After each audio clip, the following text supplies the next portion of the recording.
Hello, Aaron. Hello. Hello, the other Aaron. Aaron too. Oh no. I'm here.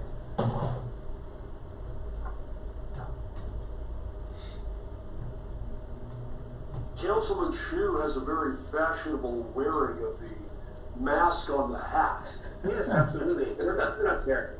It does indeed. You can't lose it up there. That's right. Yeah. I thought he was wearing a full hat. If it had been red, we'd have been okay. That's right, that's right. With slippers to match.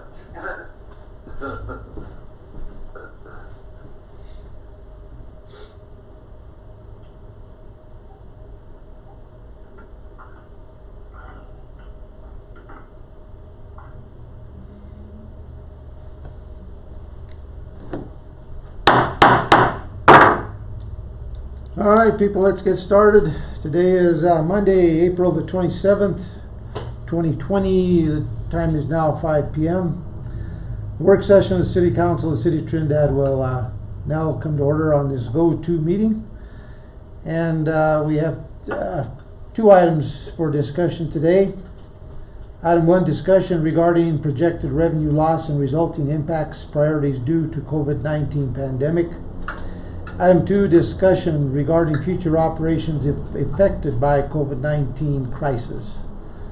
Probably the best thing to do at this point in time is I'll turn it over to Mike. He is going to try to put some information up on a spreadsheet for us to be able to see.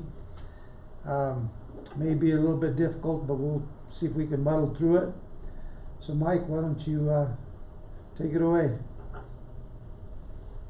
Sure, Mayor, I appreciate it, and now I'm down here having technical difficulties myself. The screen keeps going blank and on and off, so muddling through is probably the right word. Really wanted to have this in person so that we can really have a discussion. I'm going to have Audra share my screen.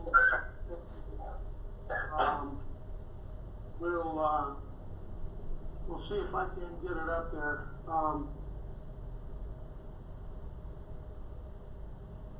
So Audra, when you can, if you could give me the share screen option. That one's pretty, that's yours. That's not mine.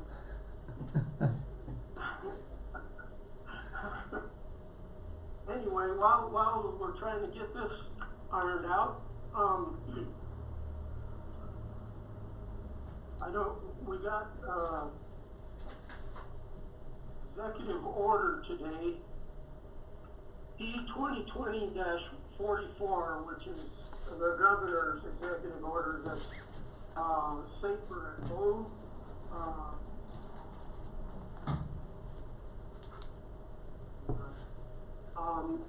It's pretty much not.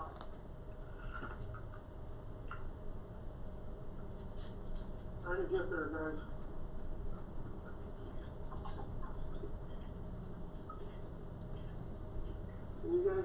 Can you see my screen? The spreadsheet? No. Yeah. Now we There it can. is. I can see it.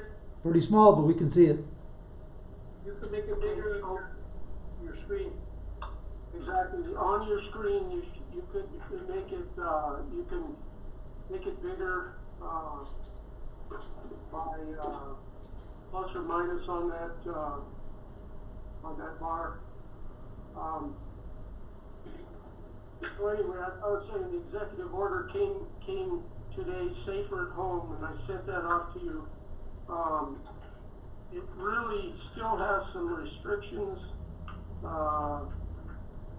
that are going to affect how we open up and how we get our sales tax projections going. Basically, some of the points in there, we still have to wear non-medical cloth face coverings. We have to limit the social interactions to the greatest extent possible. Essential travel in our counties of resident employment as much as possible, and recreational travel to no further than 10 miles from your residence.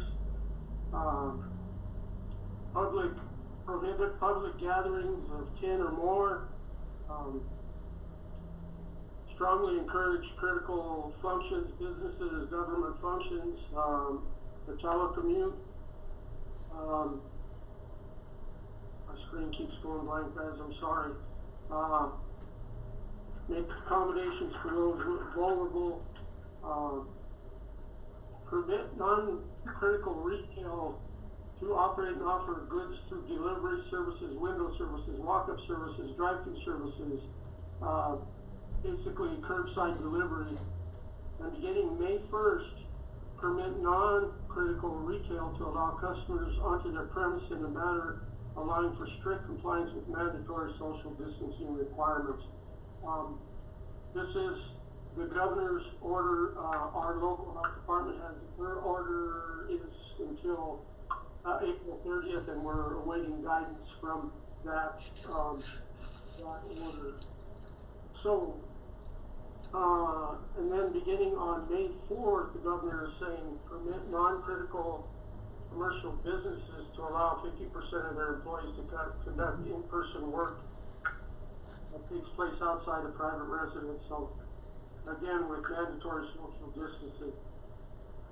He is also creating a new normal advisory board, and I included that in your email. But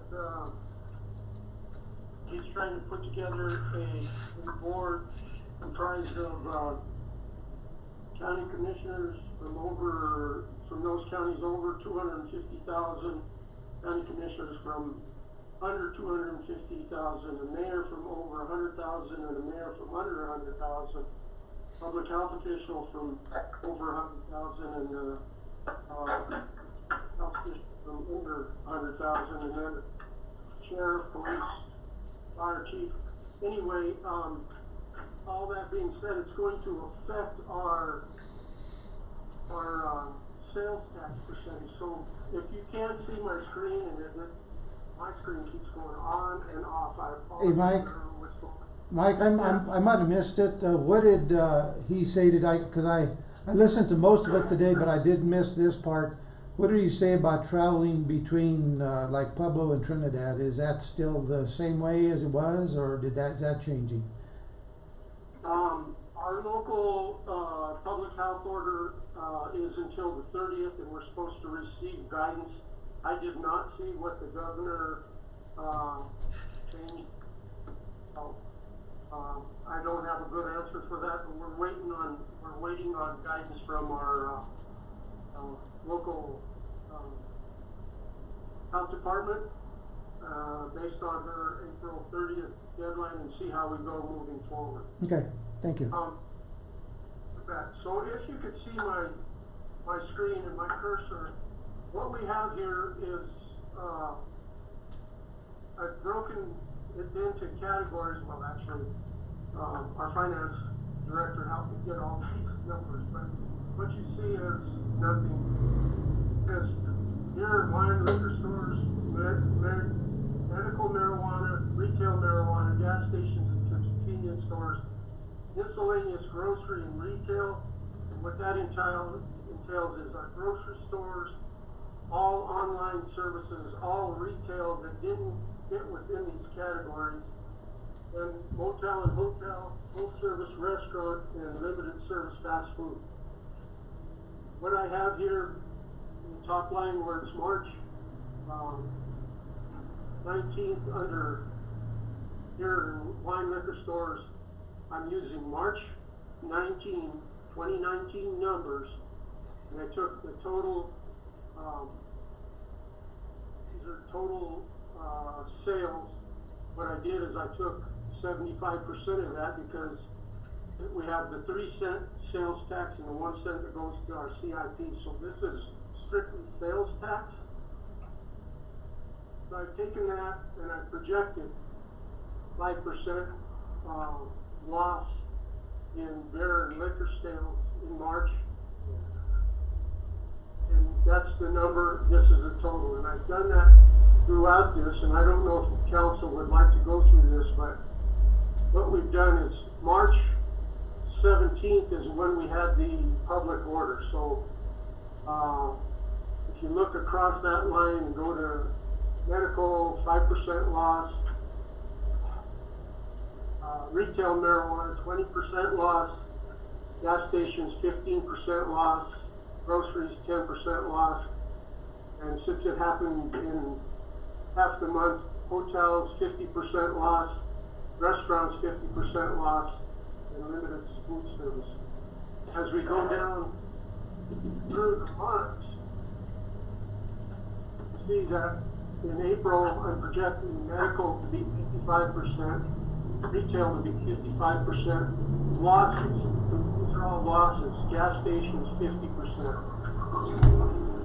And that includes online, or that includes some of your auto repairs, our grocery stores, small and large, and then hotels, they were shut down, so I projected 90%. Restaurants shut down, and we have some in that area, 15 fours and 16 ones. And so I just keep going down, and I don't know if council has any thoughts on these projections. We are shooting in the dark here, not knowing what's going to happen.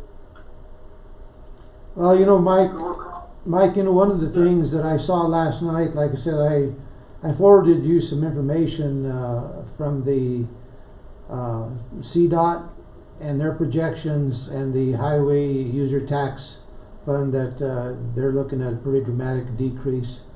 It looks like. That is correct. And as I get through the sales tax, we'll go to the budget, and I'll show you what we projected on the highway user tax fund. So, Hey, Mike. yes. Excuse me. Explain that extreme right hand of the spreadsheet where it says running total month. Or am I getting ahead of you? No. Okay. Thanks very much. I took each month and I projected across.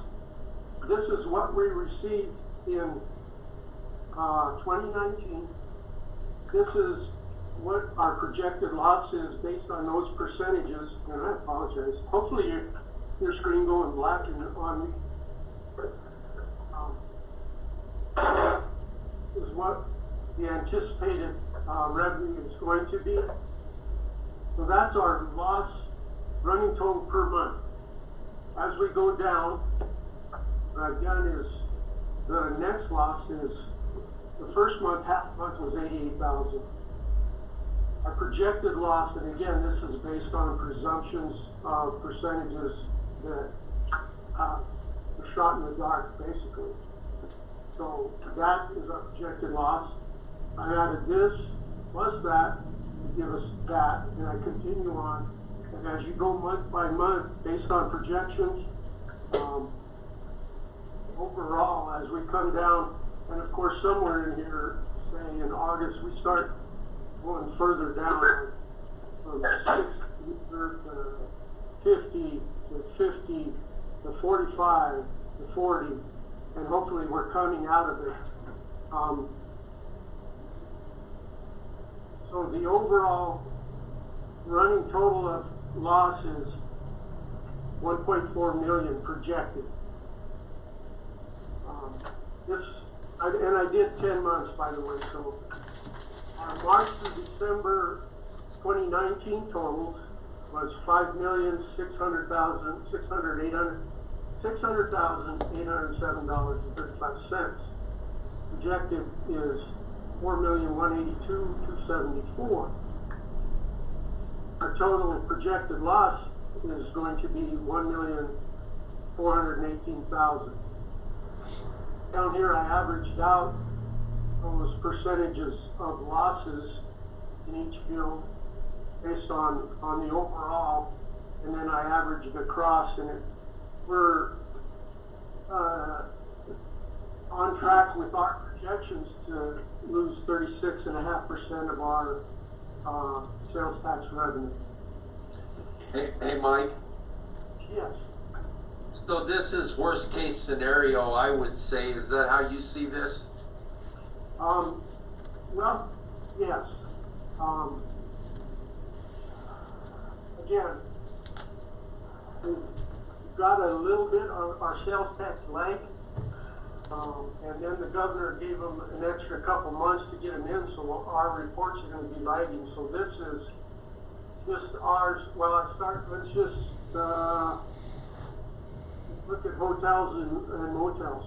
They were, in April, pretty much shut down. I gave them 90% projected loss, the same with restaurants. In May, still shut down the hotels, restaurants coming back on board a little bit, 5%. July, restaurants 85.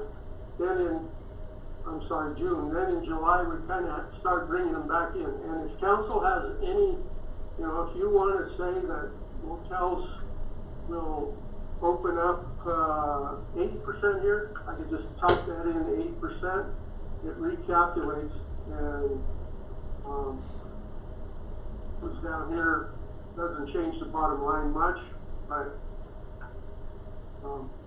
Mike, I'm comfortable with leaving this as it is because we don't want to get too bullish on this. I agree. It gives us a worst case scenario to look at, but being in the hotel business and RV parks, I know with the amount of calls, people are chomping at the bit to get back traveling, and we're continuing to tell people call back after the 1st of May when we get better direction from the health department when we can open up. So people are wanting to travel. So that's why I asked worst case scenario. I think if we prepare for the worst, I think we'll be surprised by maybe a little better outlook as this opens up, I'm hoping. Well, in that CDOT report that I got the other night that I passed on to Mike, I believe that's the one.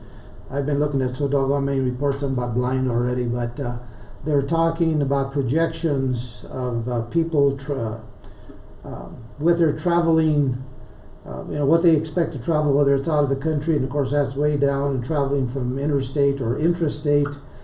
So there was some projections in there, and I'm not sure if you had time to look at that, Mike. Was that in some of that information I gave you? Yes, it was, but I didn't get too deep into it. But I did look at the highway user tax fund, and it'll reflect in my next spreadsheet. But to Rusty's point there, in June, you're saying that people are starting to want to travel. I have 90% loss because I don't know if it'll be opened up, but let's just say it opens up and it's all, 50% of last year. Then you go down July, 40%, August, 35%, continue on, September, 35%, I guess. Well, the kids are going back to school, so October, 40% of 2019, November, 40, and December, 40%. People, the scary part about this, and of course we're all hearing about it, is that hopefully if there's at least maybe a cure at the, to be able, if somebody gets sick, that they have something to give them. We know that the vaccine is a long way off, but we're the $1 million question right now is if there's a resurgent and how it's going to be handled. So that's going to be the real tricky part going into the fall and late fall. So if it hits real hard again, it's going to be pretty devastating. So hopefully not, but I guess we just have to be aware that that's a possibility. And this is all projection, and we will continue to monitor as we go forward. Numbers will plug them in and we'll keep projecting. But worst case scenario, I apologize. I don't know if your screen keeps going blank like mine does, or if you, No, it doesn't. No, I'm fine. oh, good. Mine keeps going blank on me, so as I pause, sorry about that. So here's our general fund revenue spreadsheet where we worked our budget. Here's our budget numbers. Here's our possible losses. So a little bit of loss in property tax prior to property tax interest. It's not much. There's not much budgeted. As we go down and we look at automobile property tax,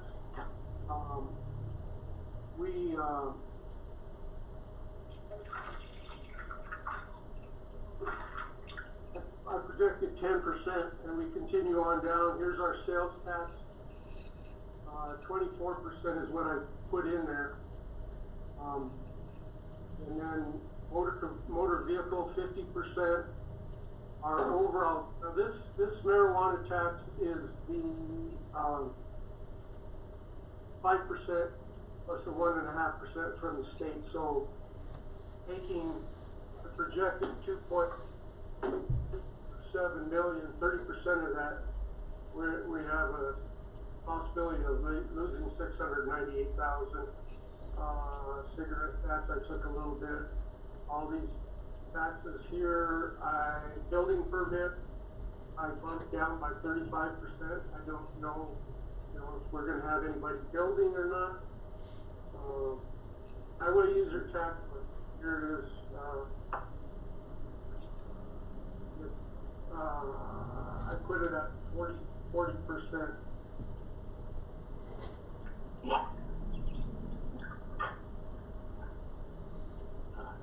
I'm sorry, my screen keeps going blank, so, at 40% on the highway user tax fund. I think, Mike, I think that that projection from CDOT on that highway, and I think their projection was about 50, I believe. I think they took a stab at 50, I believe, so might be a little on the low side. I'll have to look again.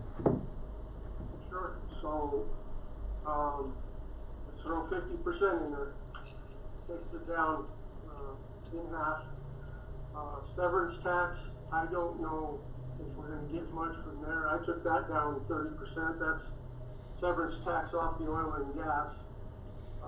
As we go down, development fees, cut it in half. Building plan review, 25% down. Hey, Mike, where'd you move the severance tax to? I took severance tax down 30% based on $70,000 budget number. Took it down 30%, so 21,000 less, down to 49,000. Okay, and I mean, we've been okay on production, so I mean, I know that's not a whole big difference, but it has not. I'll change it to 15%. Again, these are projections, and Right. it's good to hear from the industry. I don't know. We've had a few calls from, businesses and stuff, but as we go through this, development fees, building plan review, all these are straight across. And I took school resource officer, I took down to 50% because we're not sure. They haven't had school and we're not sure what they're doing.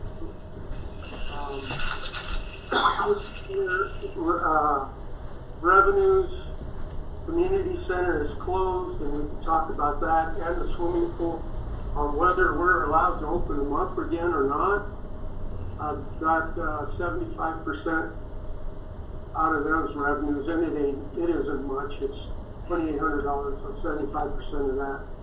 I have the swimming pool not opening. I'm not sure. Mike, I heard early on that they were saying something about that some swimming pools in other states were allowed to stay open because the chlorine was killing the virus. I'm not sure how true that is. I am not sure what we do with that. So, and then other recreational fees that we receive out there at the community center, I took it down quite a bit. Of course, with the way the stock market's going, our interest income, I took down by 20%. Library fines, I have 100%. It's not a big ticket item. It's $600. We're showing 7, depending on which utility it is, 7 to 10% decrease in our revenues in those departments. So these payment in lieu of taxes are based on those. So I took 10% off of those going in there to our general fund. So what we have, based on all of our projections, is potential overall loss of 2.759. Of course, 698,000 of that was our marijuana funds that wouldn't go to general fund. It's a site. So we have a potential loss to general fund of $2 million. And again, those are all projections, and it means we're going to have to make some adjustments along the way. It's going to be an ongoing, the moving target is what I'm trying to say. So, council some options. I don't have hard numbers now, but we've been trying to look at some of these numbers. Currently, in our operations, we have the community center closed, the library closed, we have the welcome center closed, City Hall is closed to appointment only, really, and when we start opening up that, I don't see it changing the operations much. We've been able to maintain by working from home. What we've done is all city purchasing has been cut to a max, and of course, with everybody working from home and dispatching from home, we haven't done any real projects. So purchasing, and it requires pre-approval before we do anything. It has to. All departments are really done well at reducing expenditure, but we're even going to follow them closer. Overtime is only for essential emergency projects or personnel operations that emergency only. Hey, Mike, I had a question. Have any of the closures, will they result in any appreciable savings? I mean, I can't think of where that may be the case, but do you know? Well, as we go through, if we leave the community center closed, let me just go down there, the swimming pool. If we do not hire any part-time lifeguards and the concessions and the wages for seasonals and concessions is $96,000. There's $6,000 worth of operations, so just the swimming pool alone would save $102,000. The youth sports programs, if we're not able to get them in groups and practice and baseball or whatever,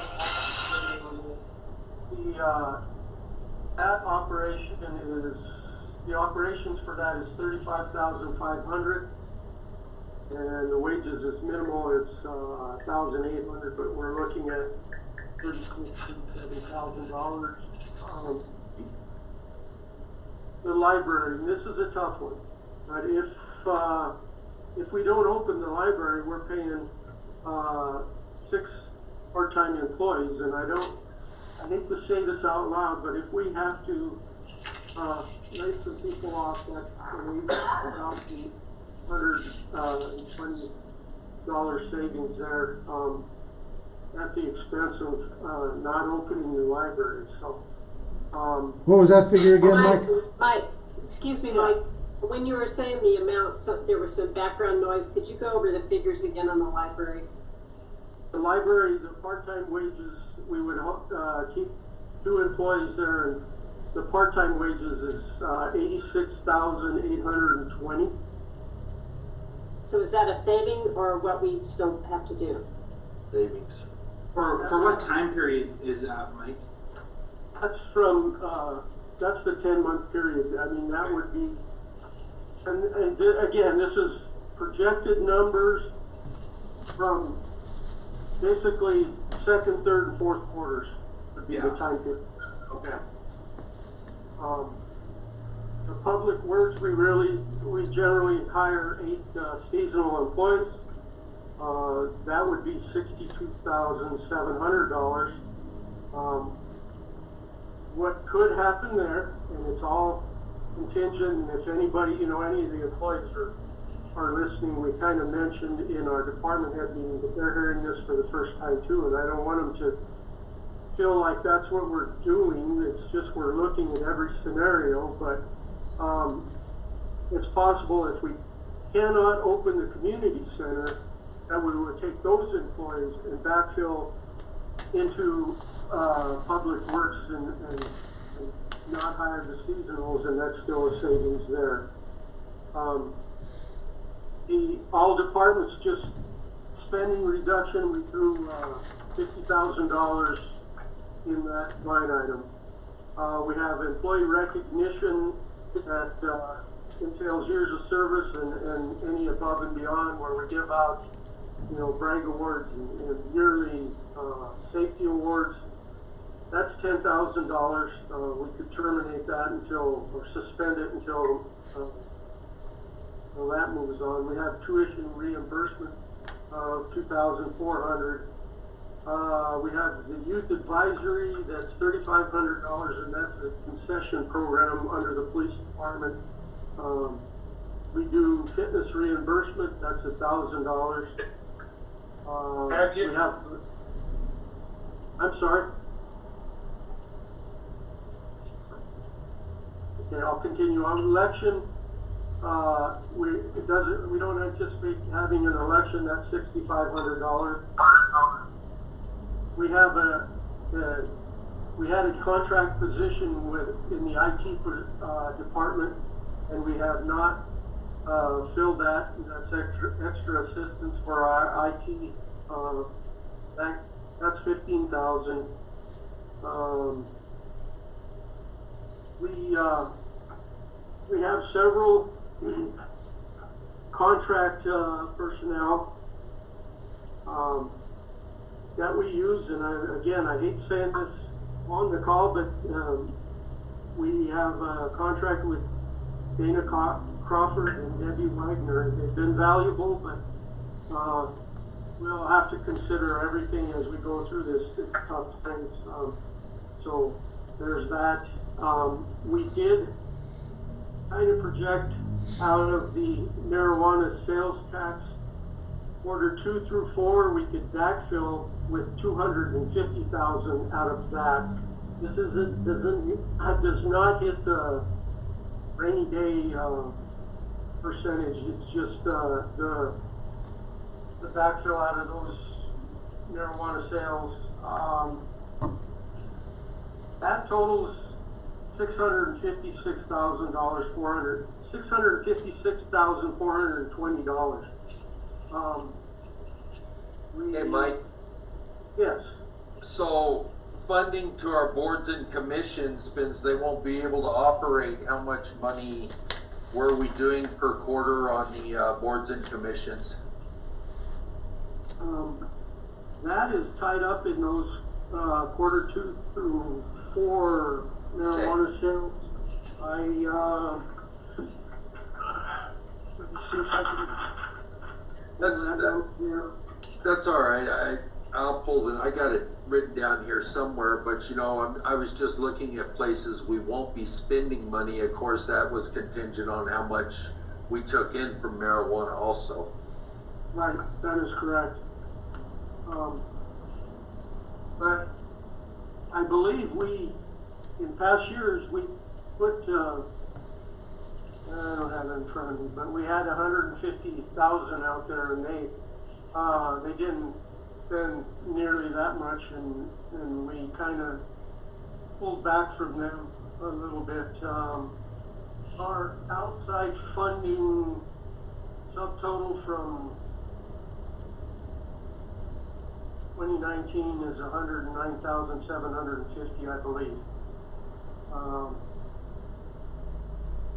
There are a few in that marijuana sales tax. There are some wages for the quality of life officers, the economic development coordinator, and the event planner.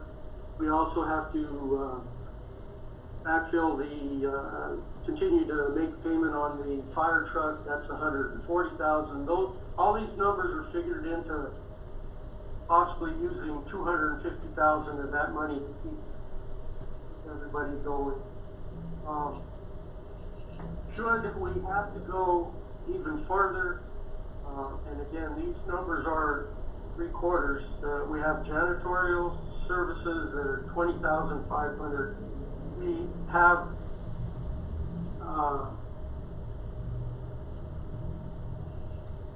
the EDA part-time employee maintenance.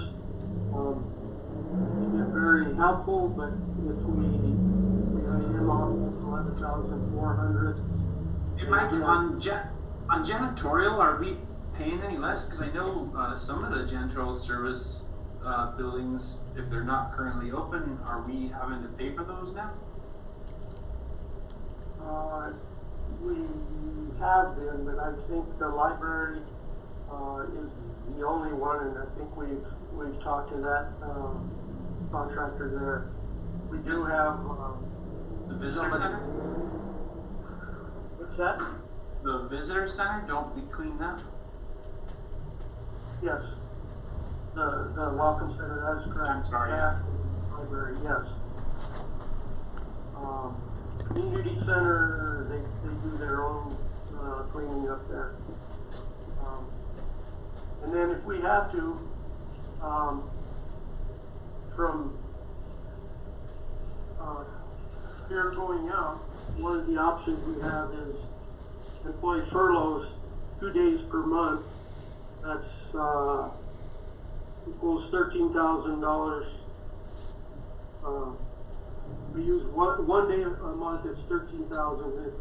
If we do 2 days, we'll save up to 182,000, and that would be, in the second phase if we have to go there. That's a total savings just of those that I've listed off. And again, we haven't made these decisions. I want to get firm numbers to bring before council, and anybody who's on the call, please know that this is just looking at every available option. Nothing's set in stone. There we have everything I listed off is $870,320. We're still in 1.2 short of potential loss that all these projections cover.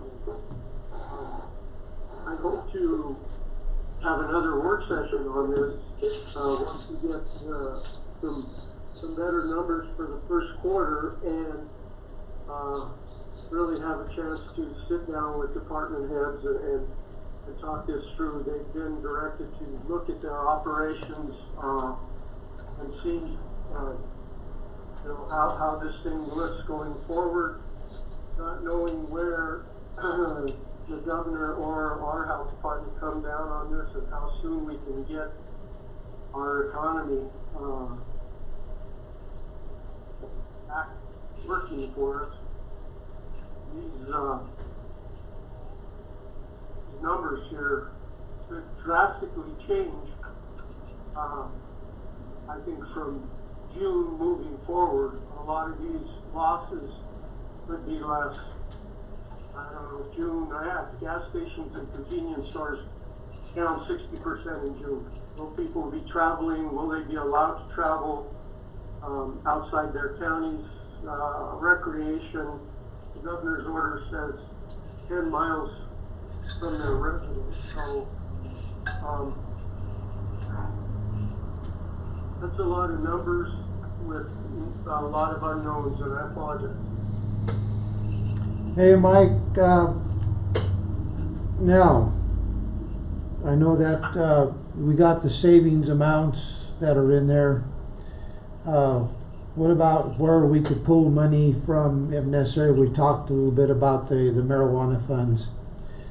You know, a little bit of the reserve. Of course, I know that we have 1.6, I think you said, reserves in our general fund, but we can't deplete that all the way down either. We have to have something there.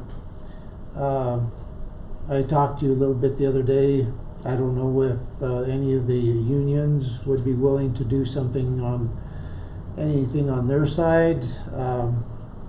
What other areas might we be able to temporarily work on to try to save some money? So, again, staff has really been working hard on this, trying to, you know, not lay anybody off. We have actually looked at 5% wage reductions. We've looked at 10% wage reductions. We did look at the utility funds and the reserves they have there, but that is just, we've worked so hard, and we've spent a lot of the water department money that we don't have quite the reserve there. Our light is almost nil. The gas department does have a little bit of reserve, but I think we want to steer clear of the enterprise zones, so that we can keep working on our infrastructure, using those reserves for infrastructure improvements, because we've got that hanging over our heads. Hey, Mike, I don't know if you want to mention anything you and I discussed last week about the landfill. You want to talk about that now, or is that for a different day? No, we could talk about that. It's part of the whole operations, and how, you know, I guess it would be under discussion of other agenda items, but for a future work session, the landfill, our last ordinance out there, we went with 3 tipping fees for the yard waste, the branches. They take up a lot of room. We have to use our chipper out there that is, you know, high maintenance, a lot of moving parts. So we need to kind of look at that as coming forward, as we used to always charge for it. It was minimal charge, $4 to $7 a load, and now it's free based on our last tipping fee analysis. But I think moving forward, we need to take another look at that. So that's for another work session, Mayor. But Good. yes. That's fine. Okay. So we, like the mayor said, and Cheryl is in the middle of audit. She's been really busy, and thank her for working with me on this, and everybody, Audra, Donna, Cheryl, everybody tried to project these numbers. Once we get the audit well on its way, we'll know what our reserves are. Possibility of 1.6 in the general fund reserves, and like the mayor said, we definitely need to keep a certain amount in there. 3 months of operation for sure. Better to keep more. But there's that to fall back on, and we also have roughly, the last time we talked, I think Cheryl said we had 2.5 in the marijuana rainy day fund. That's 30% that we've been putting away. So hoping to bring forward some kind of a plan that is layered as we move forward and actually learn what our true numbers are rather than just projections. Move forward, we have that to fall back on. Like I said, laying people off doesn't help our economy either. We need those employees. They're there for a reason.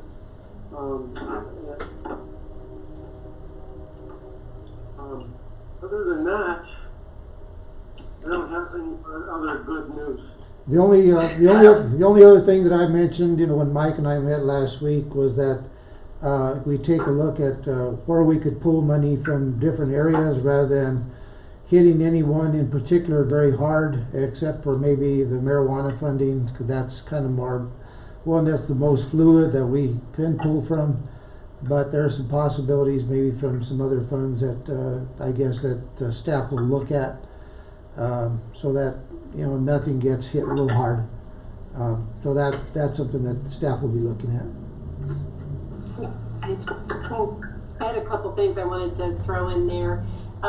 Mike, it's my understanding, just anecdotally, that the alcohol stores, those liquor stores have been doing very well. So I don't know that it's a likelihood that they're going to be a loss in revenue. And Walmart and Safeway have been doing gangbusters business. So I don't know. I mean, I think those are hopeful things that we can look at maybe next month and see how that's all worked out. I'm wondering if any of you who are more in touch with things that are going on in the governor's office have a sense of when they see us moving toward this new normal, where we have the ability to have businesses that are at least functioning. I'm wondering if anybody knows any more about that. I mean, we're just getting 30-day pictures at this point. Does anyone have a sense that they're saying, okay, by July, blah, blah, blah? I don't think that they really have a clue at this point in time. I think they're just kind of looking at numbers and seeing if this COVID will settle down. Until it settles down to where they feel comfortable with where it's at, then they'll probably come out with maybe a new normal. But I think at this point in time, just in listening to it and reading all the information that's coming down, it's up in the air, Aaron.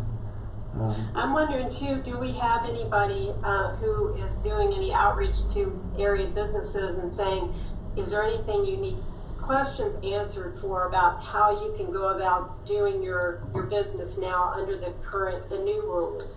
I think if I were one of them, I would have questions, and I would want to be assured that if I'm going to try something, that I'm not going to get in trouble with the health department or the city.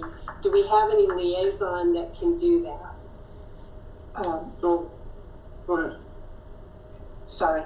I was reading that email that Les sent us this afternoon, and it seems like, because I'm worried as a business owner what we're going to do, but it seems like the governor's office is shifting the responsibility of maintaining social distancing within your organization or your business. So it looks like he's going to allow non-essential retail, but you're going to have to go through a lot of requirements before you can open your door, such as you're going to have to start taking temperatures of your customers. There's a lot in there, but it seems like it's starting to lighten up a tad. I think it is, and it's all dependent on how this virus reacts as well.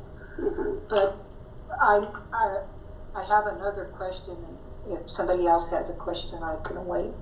Go ahead, Karen. Well, so now with the marijuana money in our first quarter the sales tax, we've already given that $500,000 away. Is that projected anywhere in any of these figures? So that is correct. In the figures that for possible backfill, it was only quarters 2 through 4. projected in the 10-month projections that I have,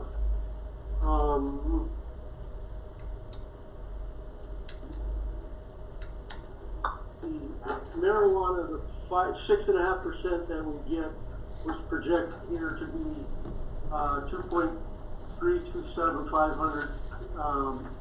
We took 30% off of that. Okay. So it is sort of projected in there. I know what you're saying, and I know how to break down how much we made in the first quarter until Cheryl gets the numbers, and then how to project the next 3 quarters out. So as we move forward, we'll know more. Mike, I'm glad you mentioned something about doing this in stages, because I think this is how the virus is going, and this is how the effect on our community is going in stages. So I think that's a great idea. But it occurred to me, you can't get training for this. I mean, there is nothing anywhere that we can go to figure out how to work this out. Is there anything? I noticed CML is doing a webinar on the 29th, but has the state reached out to you, Mike, and said, this is how we're going to help, or even information-wise as to what to do with this? So there's been a plethora of emails, webinars, information. We have everybody in here listening to 1 or 2 a day, trying to get any knowledge that we can. I know that CML and CCI is working with the governor to get a piece of the CARES Act pie from the state. They're projected to get $1.6 billion, and the rumor had that they would, anybody who has a population of 500,000 or more is eligible for their portion of that 1.6 billion, and then the rest, the rumor was the governor was going to use it to backfill the state budget. Well, there's been enough clamor that these forming committees, the budget committees, are looking at how we could do this. It could all be a moot point if we can prove up what we've lost, how we've lost it. We may get some CARES Act money. We did try for the payroll protection plan. We're not eligible, although Council of Governments was able to get some money out of that. So we're watching every option we have to try and get funding, and also along those lines, we are, to answer Ms. Ogletree's question, we are on a call daily. We ask for guidance from our local health department. We get these executive orders, and what we wait for is the public health order that tells everyone how the governor's executive order is going to be carried out. So a liaison per se, we're on the calls. We're hoping that our local health department puts out some guidance, and we'll do our best to help everybody play within the rules. Hopefully that answered Aaron and Karen's questions. Yeah, I think it answers mine. I think that if there's any way that we can just provide information to help businesses that want to come back to get over whatever hurdles they need to get over to start getting people in their places of business and doing business, we should be there for them and have the answers, or at least have a relationship with the health department that's, talk to this person, have them come by, check it out, make sure everything's good to go. Aaron, one of the problems that I see is that, the governor has, one thought as far as returning the businesses to opening. The local health department here, in some regards, has some other ideas and some differences. So I think there's probably some confusion, and will be some confusion, because they're not in sync. So I think, I don't know how we were how we would decipher that. Any ideas, Mike? No, again, our local health department, their public health order goes to April 30th. They told us on the call today that they would be working hard toward guidance. And we should see that either tomorrow or Wednesday on guidance and how we are going to work Los Angeles and Huerfano counties into the governor's executive order for safer home. Whether I don't know whether it follows it. I have no say in that. I don't know.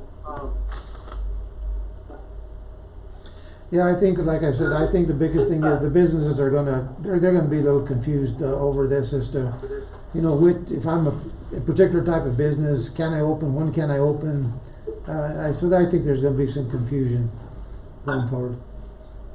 Agreed. One good thing is, out of our relief package, we were able to gather everyone who has a business license in the city of Trinidad and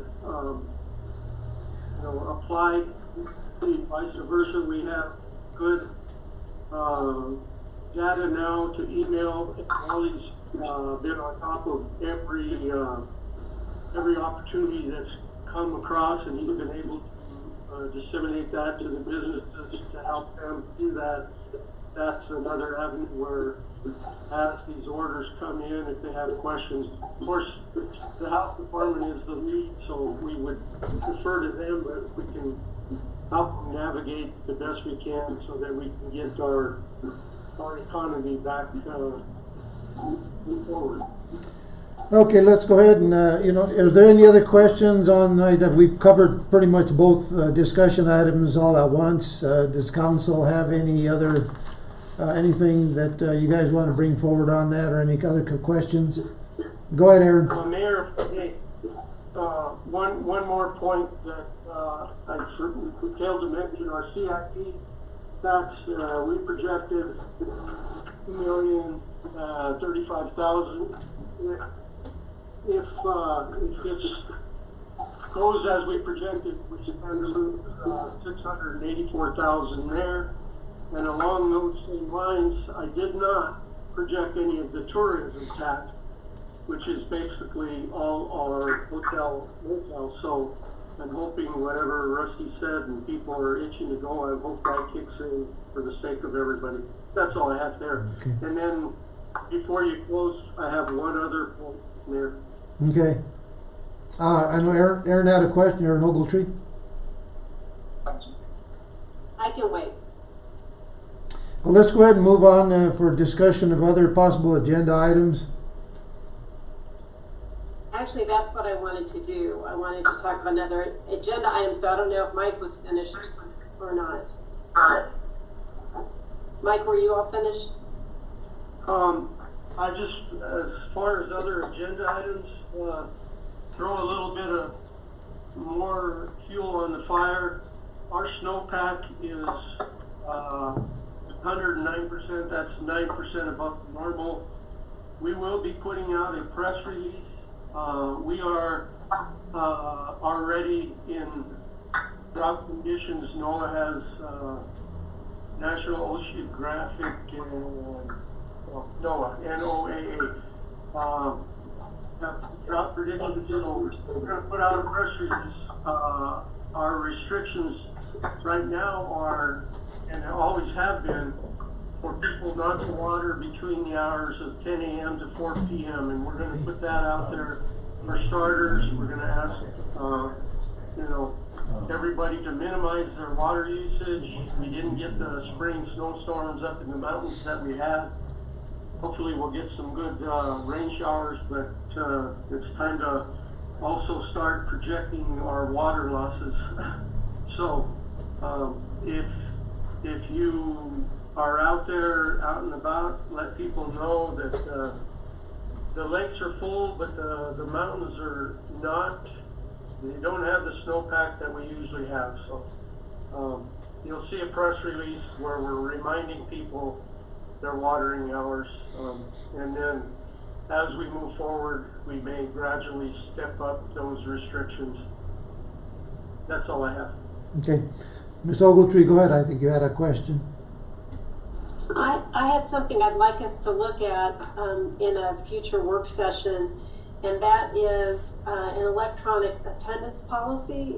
We recently got a publication from CML that had an article in it from, I believe, Northwest COG, talking about the difficulties of what we're doing right now in electronic meetings, but also that a lot of jurisdictions are being proactive in putting in place an electronic attendance policy so that even when we're not dealing with a pandemic and something like this, that it's possible to attend a meeting if you're not able to be present.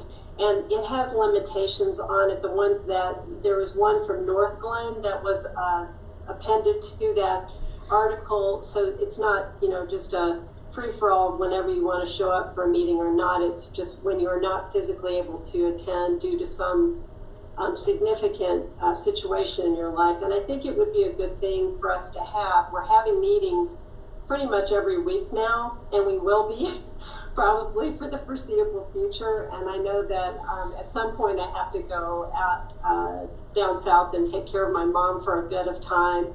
And I'd like to be able to continue being present at meetings like this if I'm out of town, and that's presuming that we are meeting once again in person. But I think it would be a good idea, and I'd like us to look at it.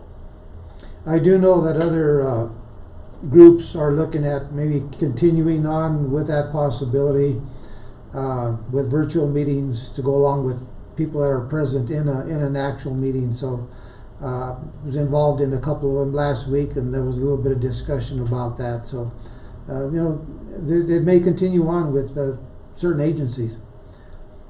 I think that defines the new normal. Yeah, you're right. I know my daughters are working from home, and one of the companies that my older daughter works for, they're thinking that this could be a cost saving for their company to continue to do this in the future. Efficiency seems to be improved, and there's just a number of things. So to Aaron's point about attending when you can't by virtual presence is, I think, going to be the new normal. We're going to have a lot of new changes in terms of education and just a lot of things that are on the horizon we haven't even thought of. Well, Anthony, you're right. As a matter of fact, today I could see we have 21 people, listening in. That includes us too. Last week at our regular council meeting, I think we had 40 something, I believe. So it allows people to be able to tie in. So it may be something that we may want to continue ourselves, even when we're able to gather here, on the dais and have open meetings and have people be able to listen in. It's an easy option for them. Years ago, I remember writing a letter and putting a 3-cent stamp on it and sending it to my aunt in California. Today, I'm getting texts all the time from people and phone calls, and you're never away from contact to the places you meet and the attention that you need to give. So it is just the future. Well, let me, it kind of is a leeway to something that I wanted to say, is that our Southwest Chief, they have different segments, and this Thursday there's a Southern Segment Coalition meeting. As a matter of fact, Mike, I send you an email. If you want to send it out to council, anybody who wants to listen in to that meeting, I think there's an option even to have an opinion, and it's another type of go-to meeting that's available, and that's this Thursday. I think it's either 2 o'clock or 4 o'clock. But Mike, if you want to send that out, and matter of fact, we might even get that over to the newspaper if they want to post that, because anybody from the southern section can participate. do that. Anything else? Go ahead, Rusty.